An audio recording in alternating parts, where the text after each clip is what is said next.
Hello everybody, welcome back to another episode of TM3 to Life.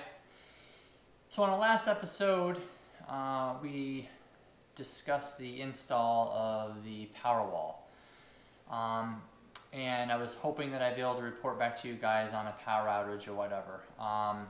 And oddly enough, I'm actually able to do that. It seemed just about 3 days after everything was installed and had been running just fine. We did lose power. It wasn't necessarily a power outage. I did report it to the power company, and it just ended up being that something had tripped the main breaker at the meter.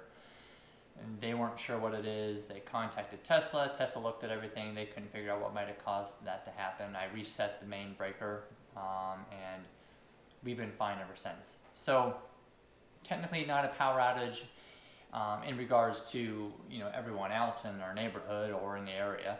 But definitely a power outage here, and one that wasn't planned. So because it wasn't planned, as far as I'm concerned, it's just like a regular power outage.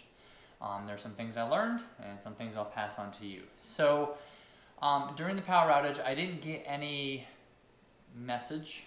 I looked in the Tesla app and I didn't see anything in there as far as how to set up a message.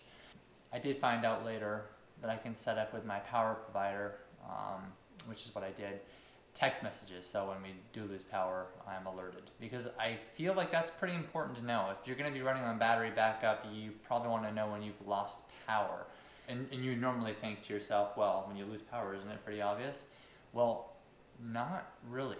I work from home, and I lost power at about noon time, and I didn't know about it for 4 hours. My wife came home and she asked me why the stove clock was off.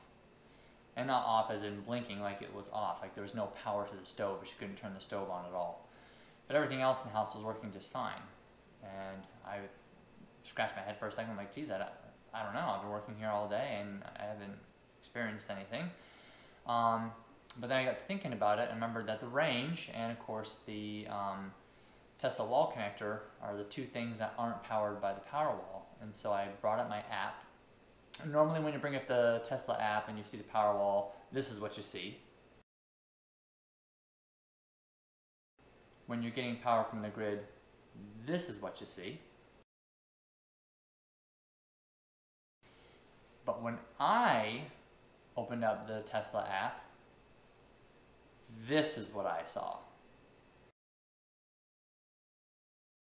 And as you can see from that, there was an orange X through the grid, and I was getting power from the Powerwall. And there are actually even some graphs that pop up and show you how long you've been running on battery power.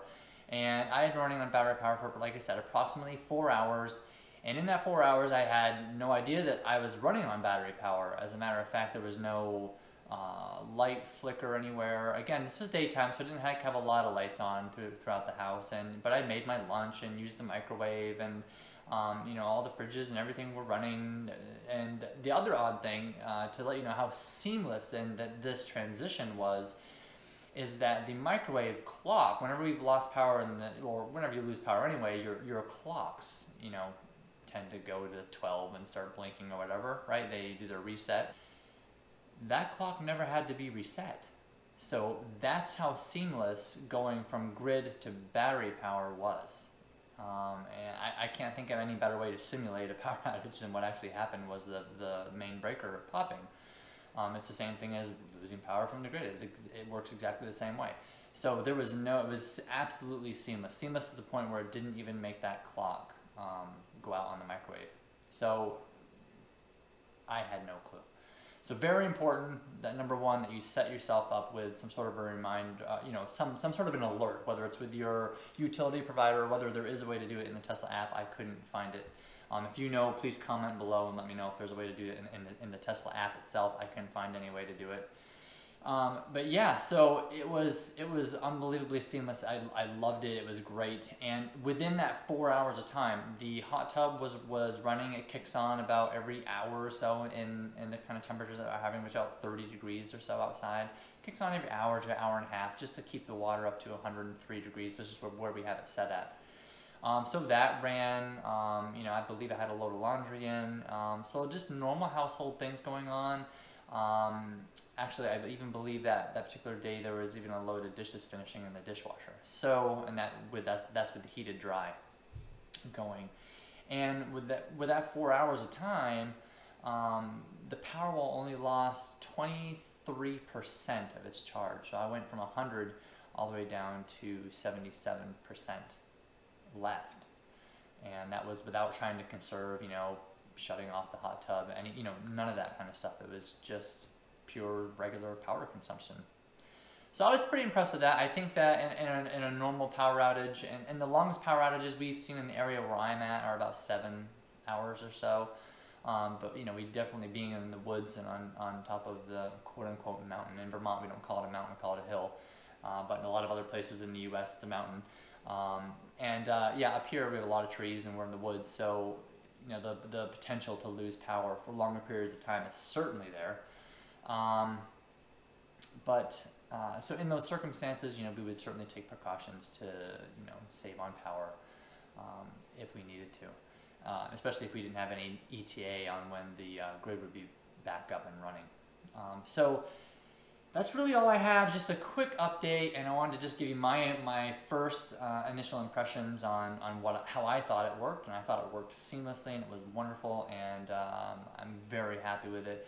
And again, being that I work from home, my internet didn't go down, nothing went, nothing blipped as far as that goes either. I was able to work for that entire 4 hours, so there was no loss of productivity there. So, from my point of view, it's already starting to pay for itself. So I'm very happy. Also, I am testing out a new external mic, so hopefully it's better than it's been in the past. Trying to upgrade some things here. And do stay tuned, because we're going to have another video coming up very, very soon. I have all my parts and pieces in that I ordered for the Model 3 that I think are some things that you may also want to consider for your Model 3 when it comes in. Things that you may want to switch out or protect, things that you might want to do. So things that I've ordered that we can take a look at and give some thought to. So that video is coming out soon. Stay tuned. So smash the like button, share this video around, and I'm going to have a link to the original video if you hadn't seen the original video about the $1,500 Powerwall. I'll link that video here or here somewhere, and there'll be a link in the description below as well. Anyway, thank you all for watching. Smash that like button. Subscribe if you haven't now. There's a lot more content coming, especially on the Tesla Model 3 and other EVs that are on their way out. For Jaguar is getting closer and closer to releasing the I-Pace. So yes, there will be a lot more EV reviews coming, and I look forward to those. So as always, this is TM3 Life, and thanks for watching.